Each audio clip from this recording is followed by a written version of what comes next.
Isang National Task Force naman ang binuo ng Department of Justice na magsasagawa ng malalimang pagsisiyasat sa malaking investment scam sa Mindanao. Ang task force ay bubuuin ng kinatawan ng ilang ahensya ng gobyerno. Alamin natin ito mula kay Noel Perfecto.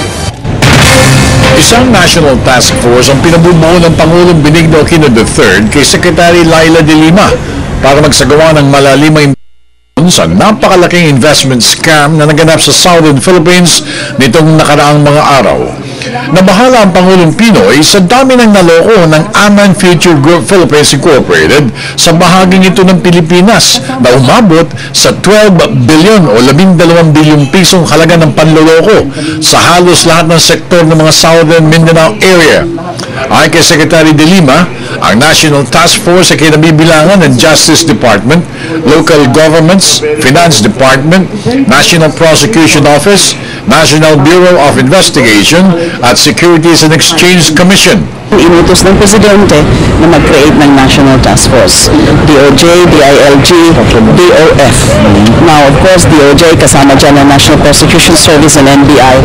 Yung DILG kasama ang PNP. Tapos yung DOF, yung mga relevant agencies din, kailangan din ng tulong ng Securities and Exchange Commission. Ang gusto ng Presidente, nalaman gaano kalaki yung scam na yan, kung gaano ka-pervasive, gaano ka-massive, and then gusto din ng Presidente as soon as meron ng warrant of arrest dun sa mga perpetrators. Bagamat napabalitan na kaalis na sa bansa ang main man na si Manuel Amalillo alias Muhammad Sufian Said na half Malaysian at half Filipino, tiwala pa rin si De Lima sa mga mekanismo ng pamahalaan na magpapabalik dito sa suspect. Alis na daw, pero may mga mekanismo naman. And in fact, sabi niya kanina ni Director Rojas ay nakipag-ugnayan na sila sa Malaysian Embassy. Samantala, isang manhunt ang pinalalabas sa otoridad para madakip pa ang mga miyembro ng kumpanyang gamit ni Amalillo.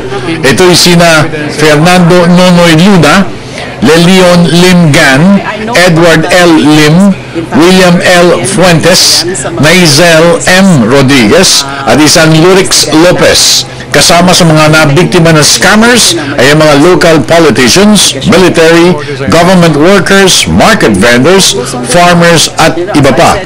Samantala, inanunsyo na rin ang kalihimang pagkidnap umano sa isang kokorasuman kamakailan na anak ng dating ng Public Works at hinihinalang miyembro rin ng isang grupo ng mga scammers sa Mindanao.